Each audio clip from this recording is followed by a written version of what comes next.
Uh, I've studied the plan and I have a series of questions and comments. The plan suggests that all interest income from the city's long-term investment monies have been included in the funding model at an annualized rate of return forecast at 4%. Am I correct that all interest income over the next 10 years has been included in the funding model? What is the current rate of interest realized by the city on its existing investment funds, i.e. 2013 ROI? What assumptions have been made to determine the future year investment earning potential for the city's reserve funds? And has a bad debt allowance been taken for LEC? The plan projects total spending of $208.9 million over the period 2014 through 2023, and $94.8 million of that $208.9 million will be spent in 2014 alone. The plan admits that there is a funding shortfall of $18.8 million over 10 years. The plan is unclear as to what year the funding shortfall will arise. A brief analysis says that $208.9 million less $18.8 million shortfall leaves you with $190.1 million of actual money that you've got. If you divide that in half, you end up with $95.05 million. So basically, council is planning to spend in 2014, 50% of all of its available spending capacity in 1 year, leaving the remaining 9 years to spend the other half. It's essentially front-end loaded its expenditures. To commit 50% of the next 10 years' income to year one is, in my opinion, foolish.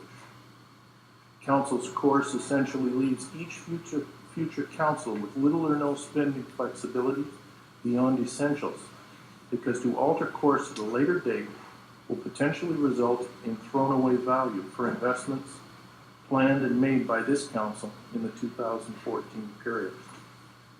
The city will be required to survive on the remaining 50% of known and available income, potentially for the next 9 years, through at least 3 separate council terms.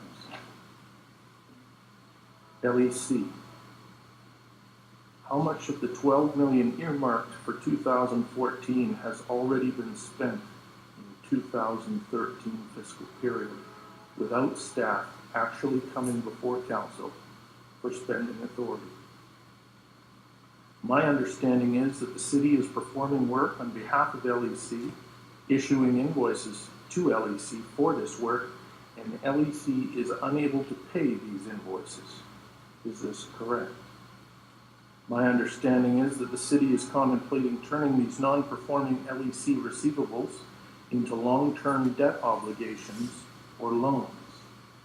Is this correct? I'm told that the city is considering the potential of converting LEC debt into a share acquisition, which would essentially turn the non-performing long-term loans and non-performing short-term receivables into a non-interest-bearing investment in LEC shares. Is this correct? Opinion. With all due respect, this idea is folly.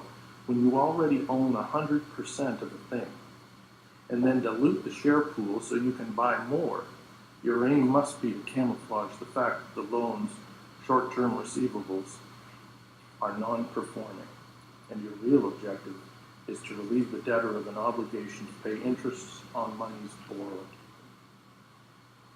When you have a problem creditor, which entity is unable to pay its obligations, you do not cure the problem by giving the creditor more money. You limit or curtail credit, and you develop and implement a strategy to reduce exposure and recover your investment. What are you thinking? Have you consulted with or engaged an arm's length third party to help you review the debt recovery options associated with the city's non-performing exposure to LEC and all available avenues to recover the taxpayers' money? Why are you committing 12.66% of the city's available 2014 budget resources to further investment in a non-core asset when all the existing LEC loans and receivables are already essentially bad debt? Further question is, why are you withholding from taxpayers full and complete access to the financials by conducting LEC matters exclusively during in-camera sessions beyond our ability to make inquiry?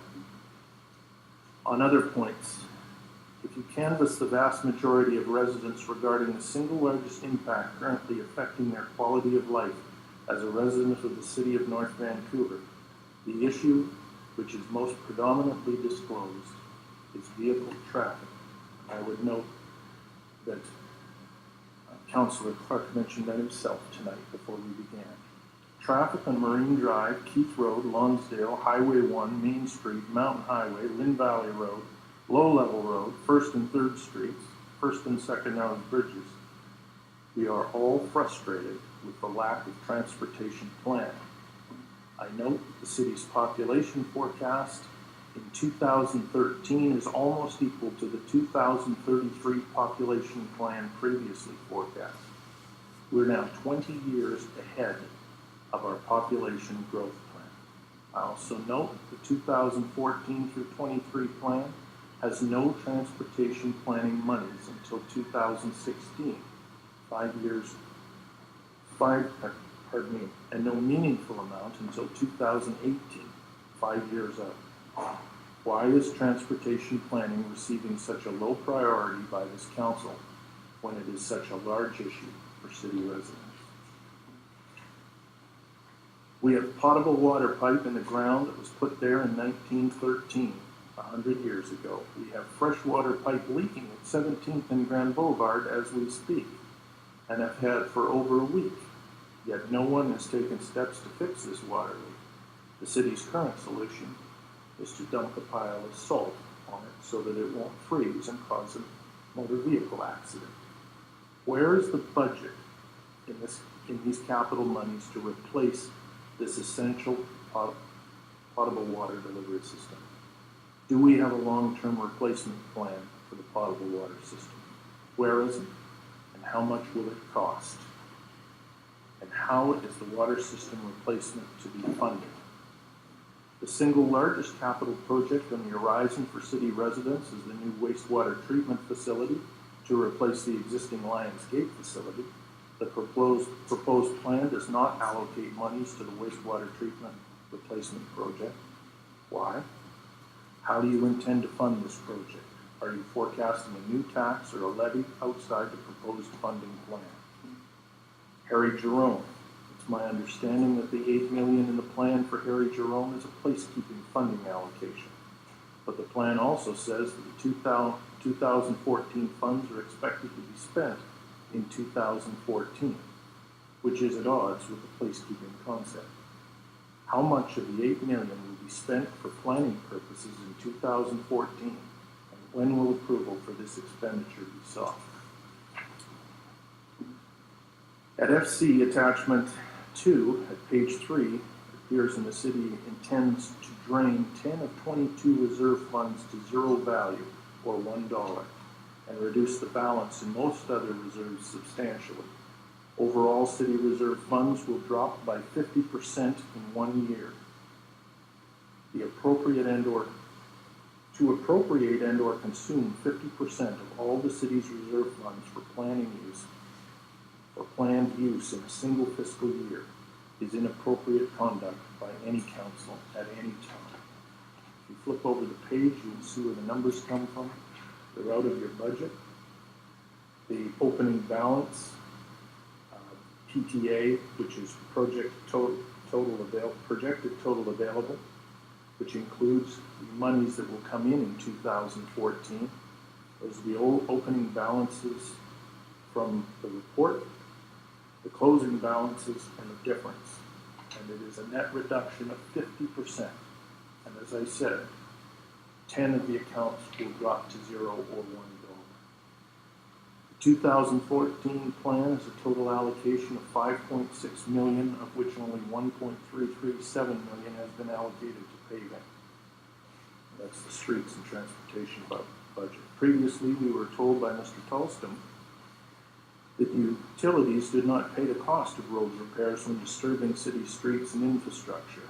You'll note 2 pages back, thank you to the BC Utility Commission, you have the funding agreement for the city with BC Gas.